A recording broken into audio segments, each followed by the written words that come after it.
Hello and welcome to the latest episode of Six Nations Weekly for 2025 as we look back on a round exclusive to marquee matchups and somewhat tight affairs. One of them was anyway.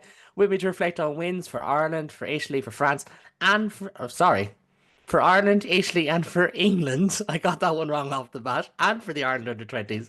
We have a stellar panel of guests, all of which has been with us before. We've got Ian Frizzell, we've got Cian Miller, we've got Craig Manson as our Scottish representative, and Stephen Murphy. Fellas, you're all very welcome to the show. Craig, I like to start the first question every week to be with the opposition guest. Your thoughts on the weekend at large? I must say it must not be great when it starts with England getting a last minute win and ends with Scotland losing. Yeah, yeah. Well, okay. I've been saying on our pod that England are due one at some point. I didn't expect. I actually thought it was going to be against us, not France. So they snuck that one out of a misfiring France. And then passed France passed on the misfiring genes onto ourselves for this weekend. Yeah, definitely. And it was a case of misfiring in many different aspects and many different teams. But one team who didn't misfire is the team we always start with every week on this show, which is Ireland. They played on Sunday this week, which is a little bit of change proceedings, since we'll record a little bit later today, and overcame their Celtic rivals of Scotland, this time by 32 points to 18.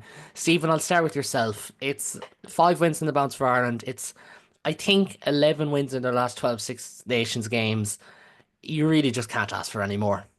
No, yeah, we're getting very used to winning Six Nations games, which is always a luxury, never expected, I suppose. And I think we all know that it can all quickly go away as well. So we need to enjoy it while we can.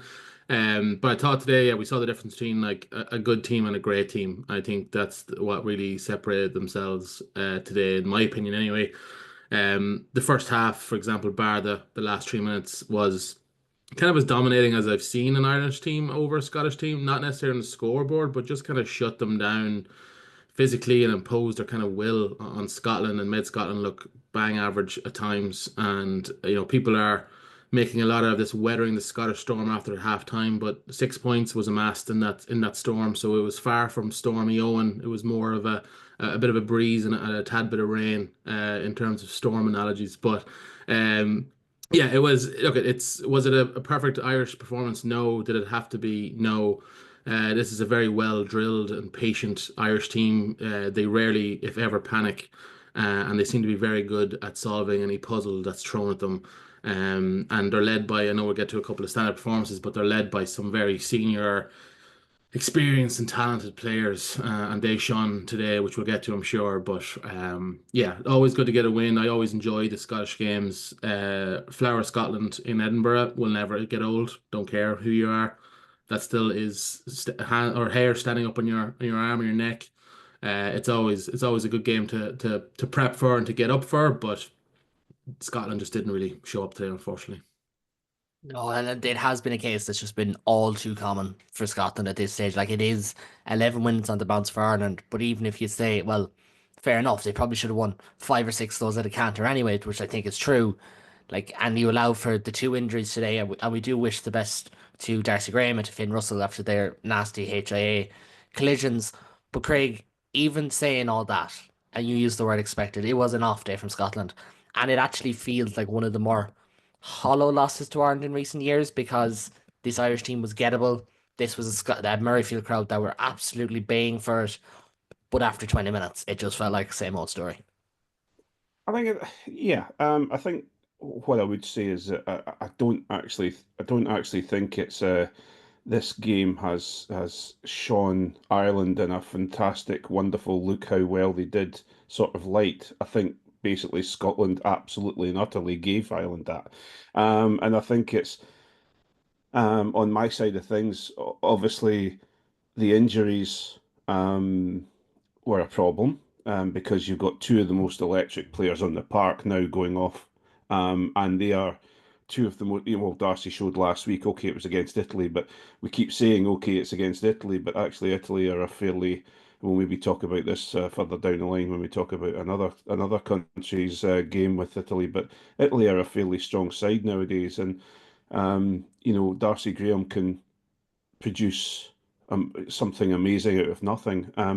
The issue we made two major mistakes in the build up to this game. One was the a coaching mistake, and one was a press mistake. The press still build this up regularly as Scotland's hoodoo game, and unfortunately, from what I can see, the Scottish players believe it. And the second one is going a 6-2 split on the bench was a poor move because you can't then introduce, you know, Tom Jordan is a very, very good player. He's shown he's a very, very good player, but he showed the problem he has is that that he's been moved around not only in Glasgow, but he's been moved around with Scotland into different positions.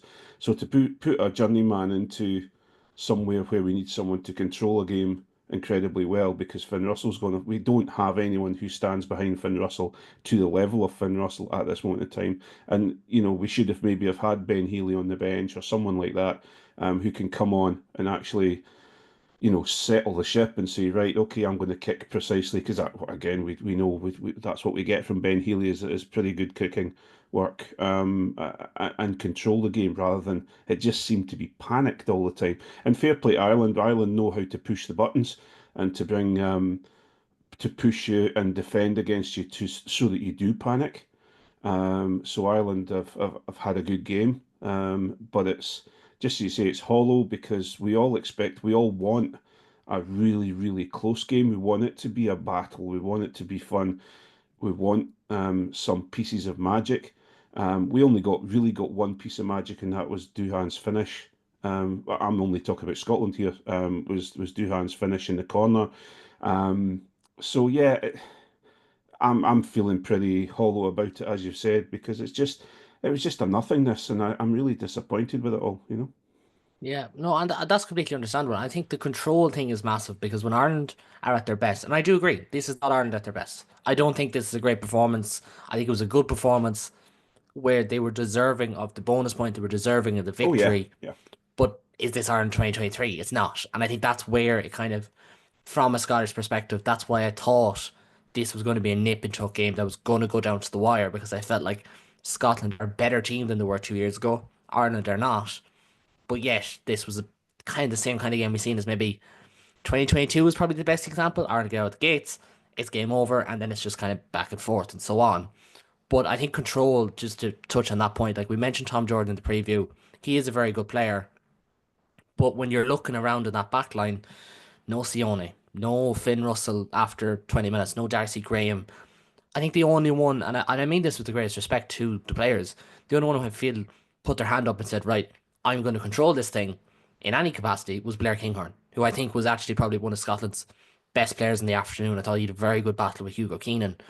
But ultimately, you take Finn and Darcy Graham out of a backline that's already without Sione Tuipulotu, and it's going to hurt. And that's just the the facts about it. But just one more thing on that Scotland aside, because a lot of questions midweek would always be framed around the pack. They have a smaller pack than Ireland. They're more mobile, but they're smaller. It was probably not their greatest day as well. I know Rory Sutherland struggled in the scrum against Finlay Bealham, who I thought was magnificent for Ireland, one of his best games in green. I feel like I think that probably ties into it as well because their set piece has been poor for some time now and probably got outmatched. Not every single man, but most of the eight. Uh, on my side of things, I think we saw a difference when Schumann came on. Um, what I would say is I'm relieved that our line out seems to be operating, because we have been poor in our line out for some time. Or well, you just need to look at it, 2 years ago when we couldn't react to you losing your hooker. And Caelan Doris, I think, was putting the ball in, if I remember correctly. So, Van der you Fleer. know, as far as I'm concerned, we are now reacting very well, and we seem to have something going quite well. I think Dave Cherry, out of all the pack, him and Xander Fagerson actually looked like the ones that wanted it the most. I think Matt Fagerson, who usually shows himself going well, seemed like he was trying too hard, and he got himself into a little bit of trouble at times.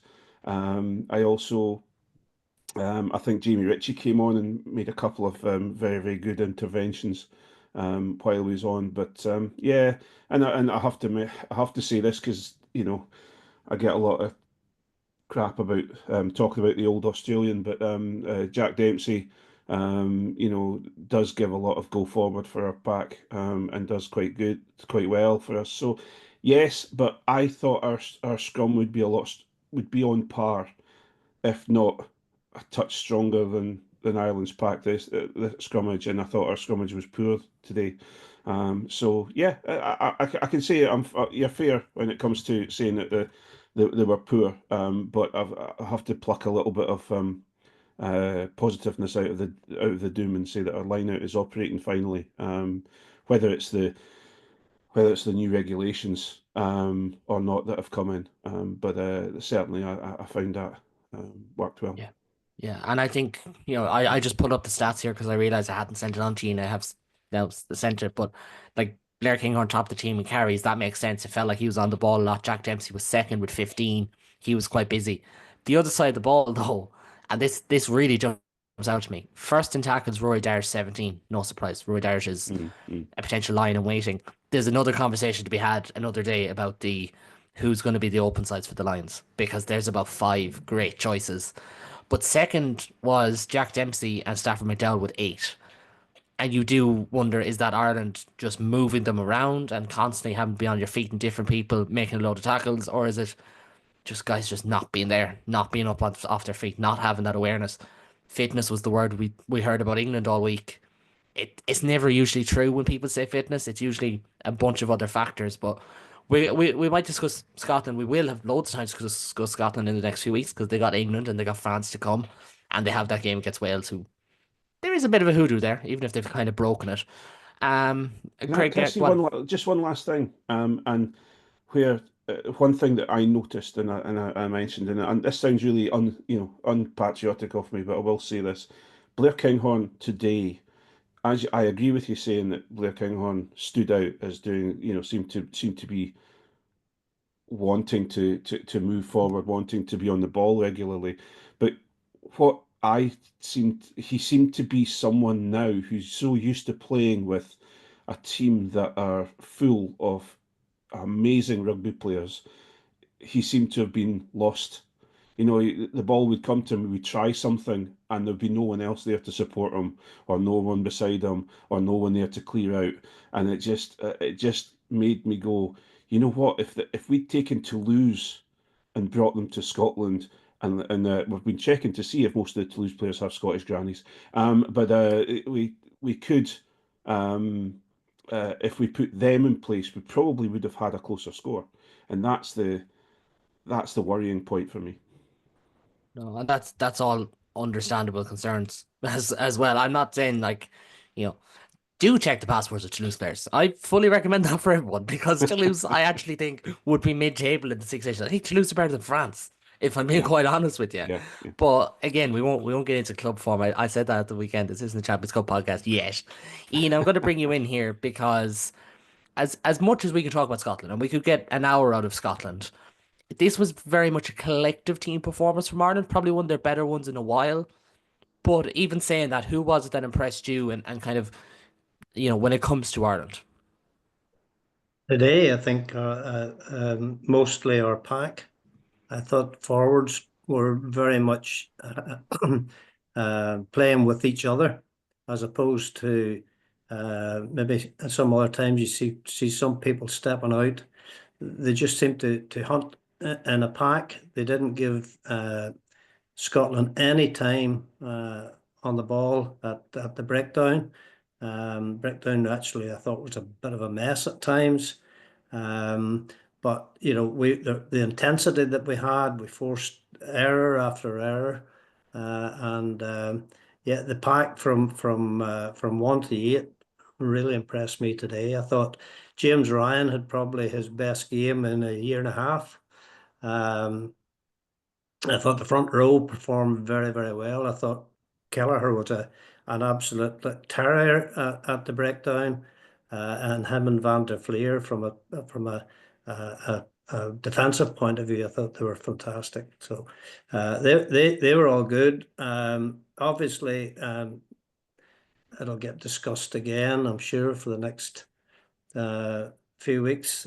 Prendergast, I thought he stood out today as a young man who has the world of rugby at his feet. He made so much time for himself. His clearances were fantastic. He has, he has an extra 20, 30 yards on his kicks, as opposed to some of the other guys that are floating about there. Gibson Park, as good this week as he was last week. James Lowe, very, very strong again. And delighted to see Calvin Nash come in and get that score. I thought he was very unlucky not to get minutes in November.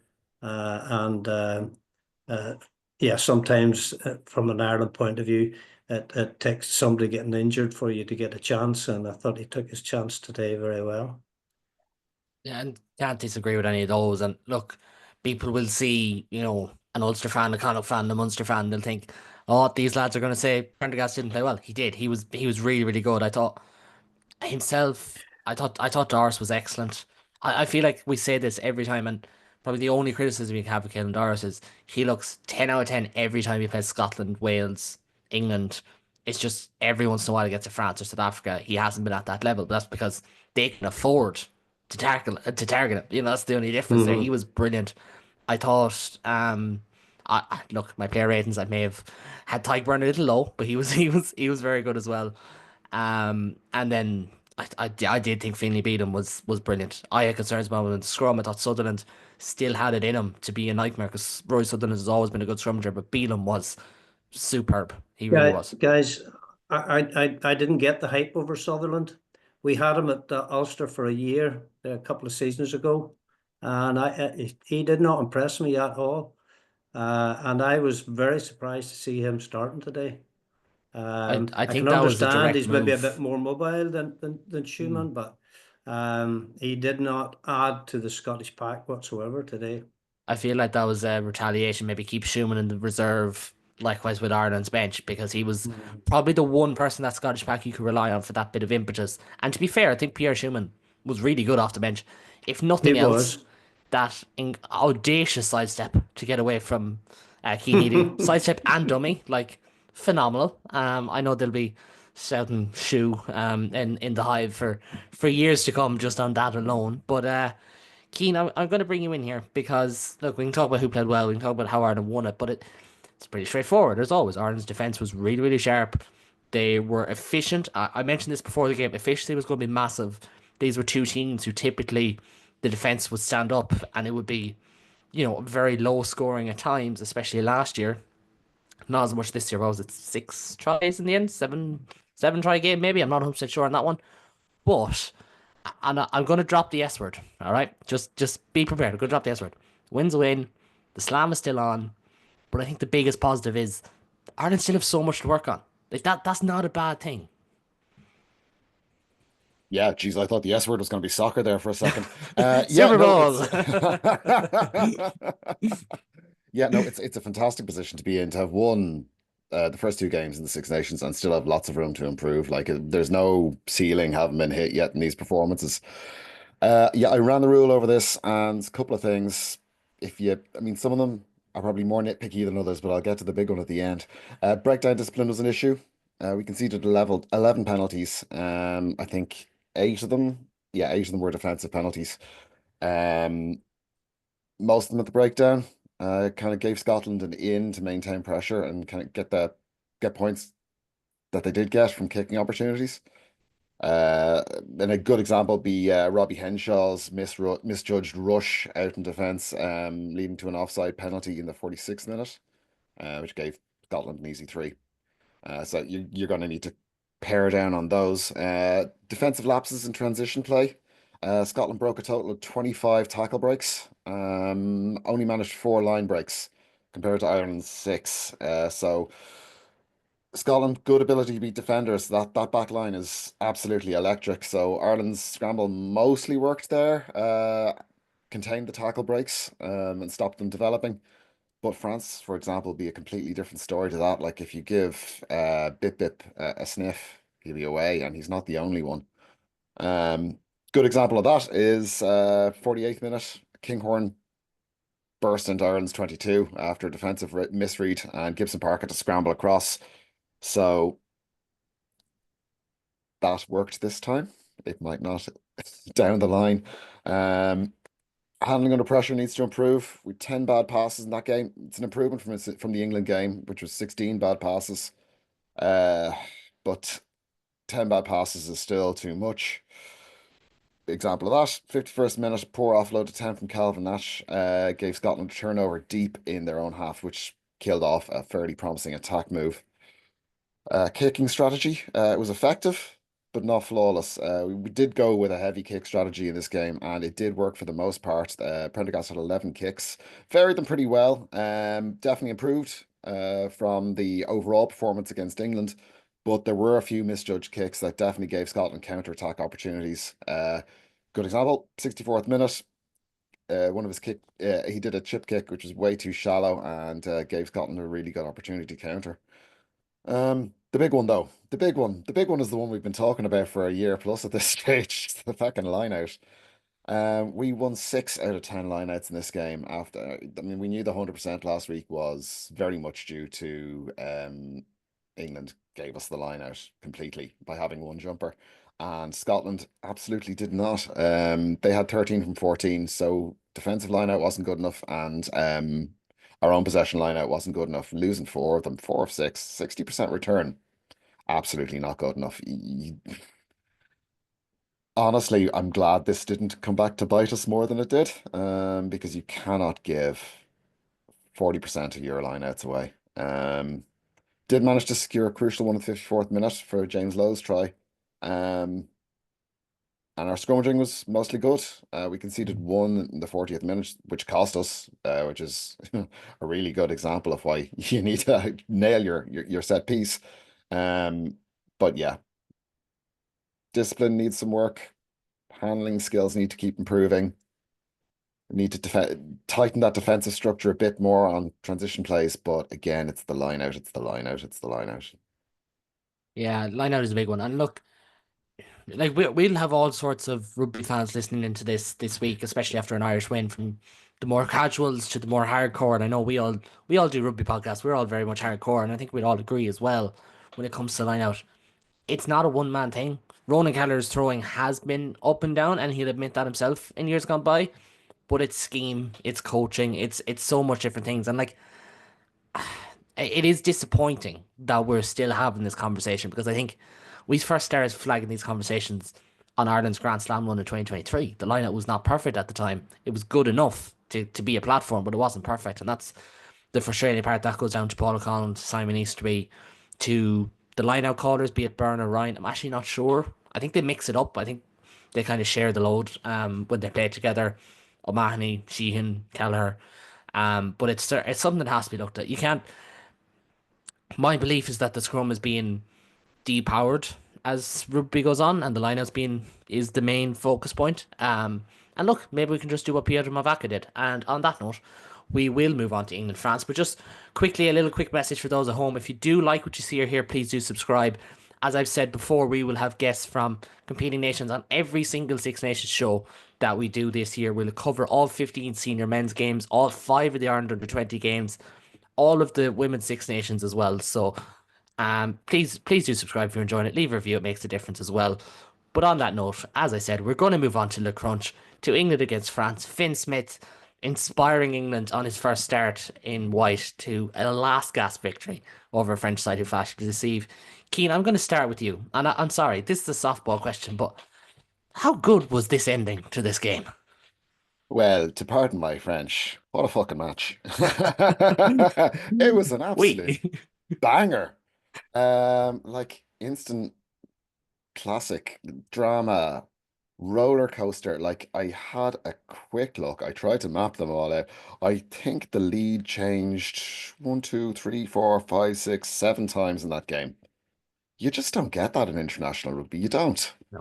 Um, England have been quietly building since last Six Nations, really. Like they were better in the autumn internationals, I think, than the score lines in their matches gave them credit for. Um, and they've been quietly building, and they were good against us, and they were, you could say, actually unlucky to come out on the wrong side of that. And here they've clinched it. They've done it. They did what they needed to do, and they've closed out a big game with very tight margins. Um, France, like they have such an amazing selection of players who can do amazing things, but they were so wasteful in this game. Like 27 handling errors. It was comical and infuriating, but it gave us the game that it did. 27, I believe. It was new record. 27. Tommy Yeah. Beauvois again. Yeah, here we go. Like 27. 27 handling errors. And it was absolute box office right to the finish. Like, and it's just completely changed all the storylines for the Six Nations now. No one was really expecting this. I mean, this is a weekend of three very close games by the bookies. You're not going to get a closer weekend across the rest of the Six Nations, all or less, but than a score. And yeah, we probably were due one of the handicaps going the other way. We were due an upset, and by Jesus, did we get it? Yeah, we got in a big spot. I people will say, "Oh, this is the 1 week you root for England because if France lose, it's better for Ireland." I would have loved to have seen a Grand Slam decider in round 4 in the Aviva. I like it just would have been like pageantry. It would have been perfect, but unfortunately, we're not going to get that. But and Stephen, I might bring you in on this one because just to touch on France for a minute because they had the ability. They had the ability to win that game. They had 2 or 3 knock-ons over the line, but like Dupont was nullified. Jalibert wasn't at his best. Barassi and Moefana weren't at their best. Like there's even an element. You take Louis Bielbiari out of that team. Maybe they don't even manage to score 4 tries. Like that's the insane part. And you never like asking this question because there's certain coaches who we'll get on to later who you can definitely ask it about. But Fabien Galtier must be under pressure at this stage, isn't he? You'd imagine so, the way that the kind of past teams have dealt with coaches as well, and the pressure from the fans and the media and whatnot. So yeah, I'm sure it is. Like as an Irish fan, I'm still absolutely petrified of them when we play them in round 4. Like that scares the living crap out of me. And I do think if you play that game out 10 times, I think France win 8 of those games. I think they, as you said, they had a record number of handling errors, and they still nearly won this. They lost by, what was the actual end score? A point or 2 points or 3 points? One, One yeah. point, yeah. They like it took For those on audio, Cian is telling us it was 1 point with his hands. So I don't know. I'm wondering, are they as bad as they seemed yesterday?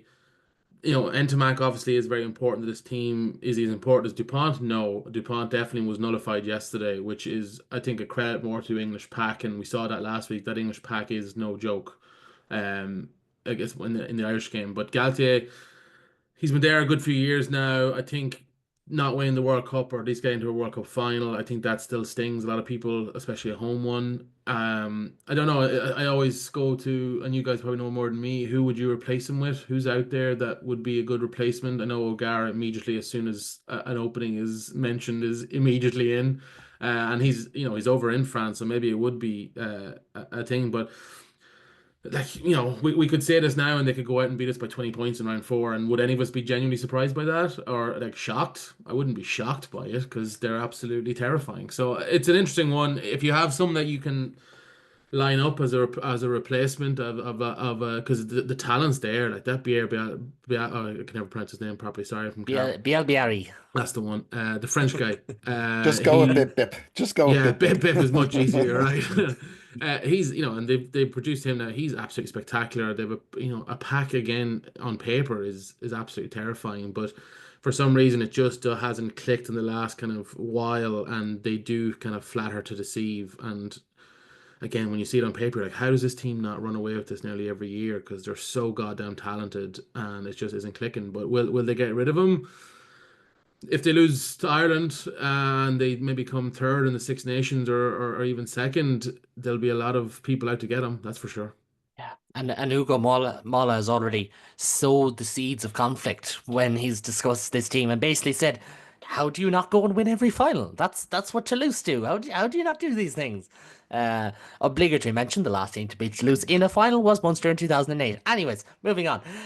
Craig, when it comes to England, look, it's far from our shtick to praise England, but at the same time, to get over the line in a big spot, I know you said it like earlier, like it was always going to happen at some stage, and it was a few saints that shone brightest. Thought Tommy Freeman was excellent, Finn Smith was excellent, but it really was the case. They were always going to do it at some stage. It was a case of when and against who, and it comes against France. And probably, and some people say it means nothing, but for it to happen in Twickenham probably means a lot too. Yeah, I think that they're almost England are almost getting to that point. If they get a win in Twickenham at least once in the Six Nations, that it's almost like the Scotland v England. As long as we don't mind if we get beaten by everyone else, as long as we beat England. I think if England win at least one in Twickenham, then the pressure comes off the coaches. I think against France, obviously, it's a it's a big win. I think to go back to your point about Galtier, I think the major issue is the fact that Jalibert is an attack everywhere type of player with Bordeaux, whereas with Intermac he's got a little bit more control, and I think that's what they missed at the weekend. And England seem to have that. I absolutely and utterly am on board with the Finn Smith 10, Marcus Smith 15. I think Marcus Smith looks dangerous at 15, really dangerous at 15. And I think Finn Smith has got the ability to produce a little bit of magic, but also has that control that we all talk about. And having that 9, 10, and a Northampton Saints winger in Tommy Freeman, even if you had oh, his name's just escaped me, the 15 as well. Burbank, Bradley Stewart. Sorry, Oh, yeah, sorry. no, the Northampton Saints. The Northampton. George Furbank. George Furbank, that's him. Furbank, yeah. Yeah, even if you had those people in place, I think it makes a strong England backline. However, Marcus Smith is going to be there because he is obviously Rugby Jesus. But I think what they're aching for right now is having some, a good backline in front of a fairly strong pack. And I have to say, fair play to, I think was it Tom Willis, who was at 8. He is just, he's destructive. He's niggly. His ability to turn the ball over is fantastic. Maybe also the Curries, no matter what we think about maybe their head knock policies, etc., within the Premiership, etc., and what's going to happen to Tom Curry when he's older, he does put his head into places that not a lot of us would do, and he can be an aggressive presence on the field. I'm not saying he's the finished article, and I'm not sure if he'll go in the Lions tour, but he is a very, very big presence within the England team. So yeah, Cowan Dickey as usual, niggly and does a good job. I've always been a big fan of Ellis Genge, no matter whether he's poorly performing in the scrummage, but when he comes out on in the loose, he looks like the old baby rhino that everyone used to call him. So there's lots of different things, but I think the big pack with a really strong back line seems to come into place, and when England have that and they click, that seems to work. And just as you say, that 9 of Mitchell, 10 of Finn Smith, and Tommy Freeman on the wing. Tommy Freeman is just fantastic. Very rarely are you going to see him take a high ball and miss it. So yeah, I think they've got a strong team there. I think they'll actually do damage in the last half of Six Nations, and I'm definitely worried about them with Scotland's performance today. So it'll be interesting to see. Yeah, no, I can't argue with any of that. Like, I was at Munster Northampton in 2020, the start of 2023. It was a pool game in Thomond Park, and they looked fine. Like Mitchell looked fine, but like at this stage he was winning England caps, and there was a lot of like, is he good enough? They came to Thomond a year later. the game that Finn Smith announced himself to the world with that unbelievable second half. And Freeman, Mitchell, Smith, these guys looked poles apart. And I'm all for giving credit to coaches when you can see players have just stepped up, because so much of that is coaching. And Finn Smith is one of those. Alex Mitchell is another. And I do think, like, I don't want to get, too much praise to England, because they could very easily have lost this game, and that's important to note. But they still have a lot of young players come into this side. You look at Asher, you look at Pollock, Finn Baxter is still very, very young. He's winning scrum penalties in the Six Nations. I think Theo Dan, I'd have had him in there. I think Count Dickey actually did well the other day. But I'd have, Theo Dan in there. Ollie Chessum was on the bench, 1-2 punch with George Martin. Those two were excellent. Martin tackled everything that moved in a blue shirt yesterday. And like the Marcus Smith at 15 thing, it worked. Like, I don't know who would actually come out and say that this was never going to work. Imagine saying that in national airwaves. Anyways, Ian, we'll go back to France for a minute, because, look, their Grand Slam teams have been dashed, but they do have Ireland to come. And, like, it's a weird one, because, again, that pressure kicks in. It kind of feels like they have to beat Ireland for this tournament to be, like, a net zero or a net average, that, like, they did what they had to do. Because if they go 2 years in a row with only 3 wins in the Six Nations, it would feel like a massive disappointment, wouldn't it? Absolutely. If I could use the old parlance, it'll depend on which France team turns up. And kind of yesterday, we were sort of back to that, where we've been expecting, the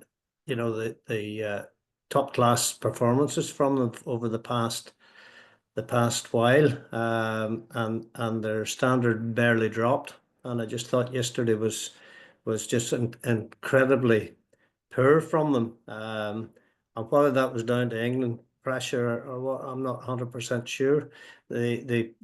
Some of the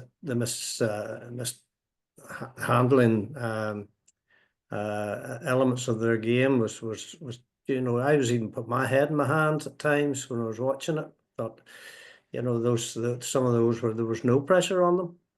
But in saying that, we know what Bordeaux are capable of. We know what Toulouse are capable of.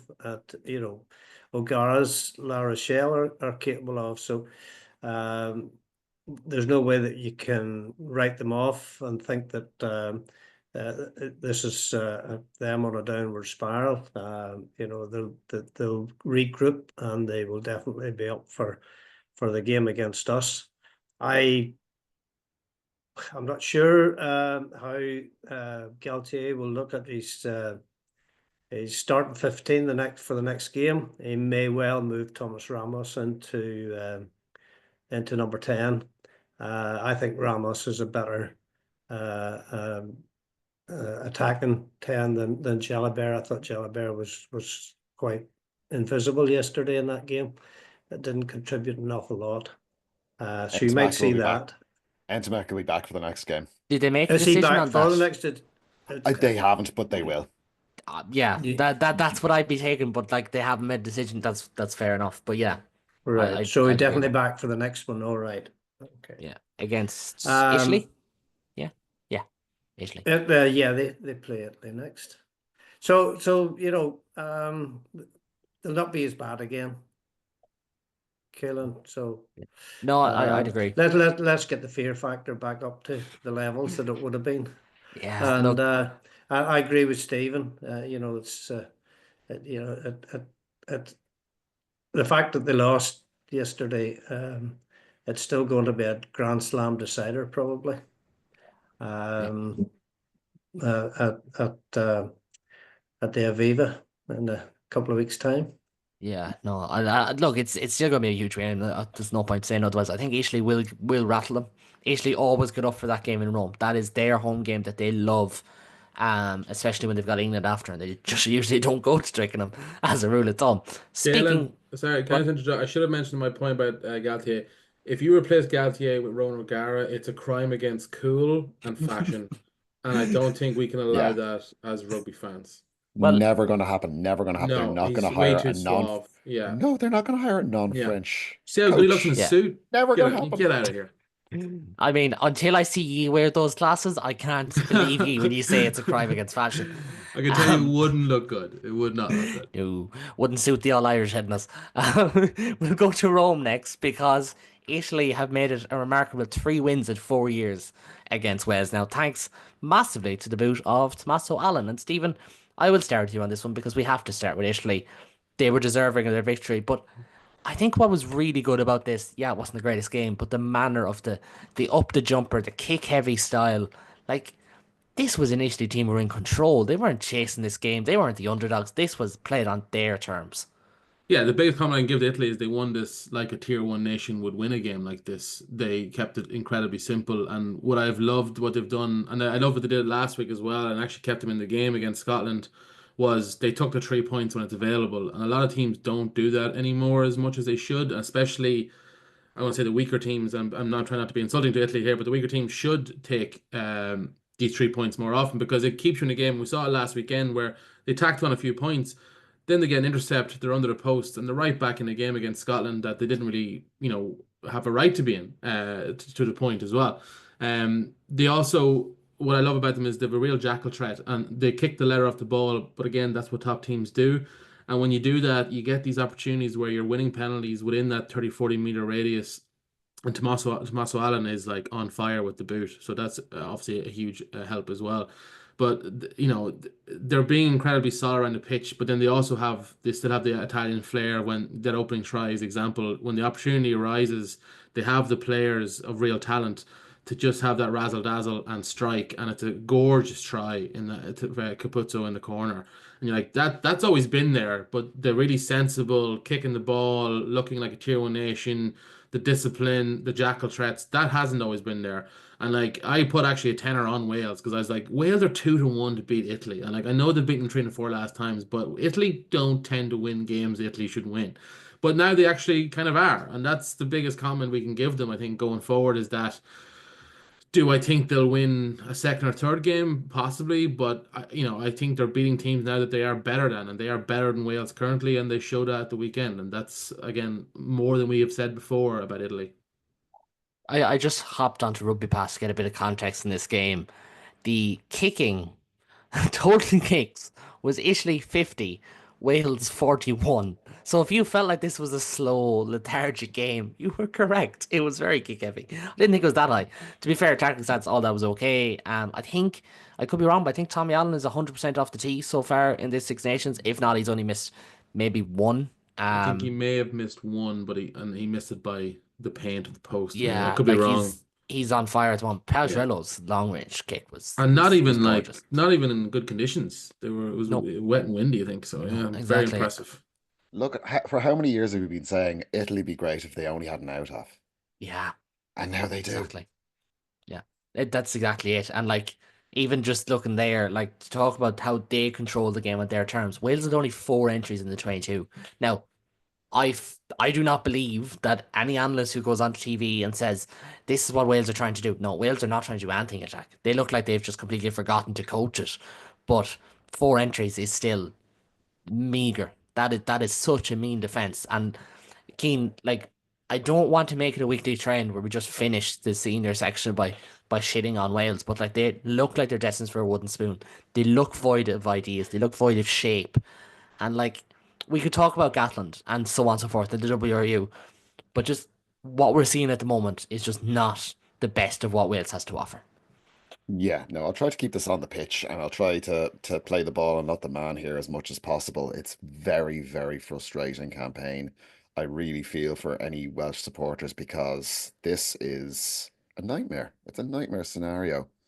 Um, they have no attack. They literally have no attack. I don't mean that their attack isn't working. They have no attacking game plan whatsoever. I put together a couple of the kind of key attack stats across the first 2 rounds, and Wales come out the bottom of all of them. Their meters per carry are down below 5 meters per carry, where say England at the top are 7 meters per carry, Ireland 6.5, and the others in and around 6. So completely off the pace there. Their tackle breaks per carry. England 30% tackle breaks per carry. They're making them in the right area of the pitches. They're choosing when to carry and they're doing it effectively. Ireland through Italy, all in and around 18%. So that's kind of the very much the standard for the other four sides. Wales, 11.5%. Almost a third of England's tackle breaks. And then line breaks, England are on 8.4, again leading the pack because they're picking and choosing when to do it. Wales, 2.6. 2.6% of Wales carries end up in a line break. You cannot win a rugby game with an average of 3.5 line breaks per game. You just can't. Even back in the days of kick heavy 10-man rugby, 3.5 is not going to cut it. But it's not just that. Their defensive inconsistencies is costing them as well. They missed 23 tackles on average per match. Tackle success rate is 84%, which is low. Against France, they conceded 26 line breaks. Like, as bad as 27 handling errors is for France against England, 26 line breaks is unbelievable. You can't do that. I suppose to sum it up, really, their breakdown inefficient, and their execution of the 22 also horribly inefficient. I had a look at the performance of teams versus the bookies odds for the handicap. The sum of the under over, England, France, and Ireland have all outperformed the bookies handicap by 7.5 points. Italy have outperformed it by 5 points. This is over the first two rounds.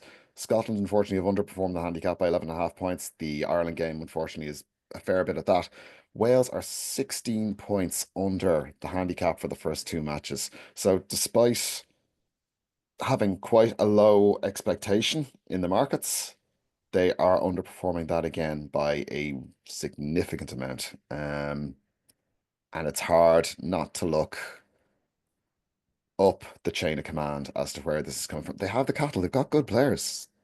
They've not got their players ability. The Welsh regions have put in some really good performances in the URC this season, and yes, they haven't had the hardest matches, but they've actually done quite well in terms of their table position so far in this season. So you have to look at Warren and you have to look at the WRU. So, Keno, you're telling me gambling is not like, you don't always win? Well, no, you can always win if you're the bookies. Yeah, exactly. You can always ask. You can always ask the Welsh coach, Howley anyway. He'll help you out. Yeah, I he's would always just- handy for a couple of tips. Yeah. Podcast disclaimer, I do not approve of this particular conversation. I am like to separate myself from these three freelance podcasters who go from podcast to podcast. I might just, we're going to talk about the Ireland under-20s next, and just so we get to finish on a high, I might just start on Scotland first. And I mean this with great respect to yourself, Craig. So Ireland run out 33-15 winners. It was scrappy, but it was fairly convincing at the same time. Craig, like, this is a little bit of a positive. Like, Scotland's pathways are severely understrained. They have been for quite some time. They're in the tier two of the World Cup competition, but it's probably been a little bit better this season. Like, ran Ireland fairly close for most of that second half. It's not all is gone in Scotland underage rugby. Yeah, it's. I've been at the bottom rung of the pathway. I've brought kids through from the age of 4 and 5 all the way through to under 18s, etc. with my local club. And the pathway, the problem you have is that over the last 10, 15 years of Scottish pathway, it's been who you know and what club you're from. And it's kind of similar, I guess. I think you've got a very similar sort of pathway in Ireland as such, but when it's I'm concerned about it still because, for example, I've got but I'm more concerned about the Edinburgh Glasgow side of things rather than the Scottish pathway because we've just put two A sides out for the under 18s and we've got a public school heavy Edinburgh side where there's maybe one or two kids that haven't gone to public school going to be playing, and then you've got private school, and then on the Glasgow side you've got a lower rate of private school players coming through. And what I'd rather Scotland did was kind of throw the net a little bit wider and stop, bringing players in. They've gone to that rugby school, so they must be great. and actually looking for more, because there's kids out there, especially, for example, we're struggling with props at the moment. It's well documented that Scotland are struggling for props, so we're looking like here and there for props. There's got to be kids that are playing for Kirkcaldy, that are playing for Peebles, playing for Gala. That there's props there that are big lads that are coming through that you can invest time and money in, but they seem to be going down the route of the private school way, which is fine because they get, rather than 4 hours of rugby at a rugby club, they're getting 12 hours of rugby or more at a private school. But it just seems to be when our net is getting smaller and smaller, our net is being cast smaller and smaller. But yes, we are developing a little bit better. I think the coaching staff are coming on fairly strong, and certainly, you look at certain players that are coming through, are doing very, very well. I think Hector Patterson was particularly good when he came on off the bench for the under-20s. But again, if you look at the two scores and you look at the performances, they were very, very similar to the Scotland team today. They stood up a lot. They looked okay right at the beginning. Ireland took control, scored all the points. We got a sneaky try just as before half time, and then we came out all guns blazing after half time, and then faded at the end. So I don't know. It's a difficult one. No, and look, I speak for all the lads here. We've all been involved in underage or in junior rugby or whatever it may be. We would feel the same about things in Ireland. And I think it's good to see fans like yourselves in Scotland addressing that this is down to a wide amount of issues. It's not just that like no one's playing rugby. It's not as simple as that. But we would have similar concerns here that, are the right pathways being looked into? Are they being, from the top down?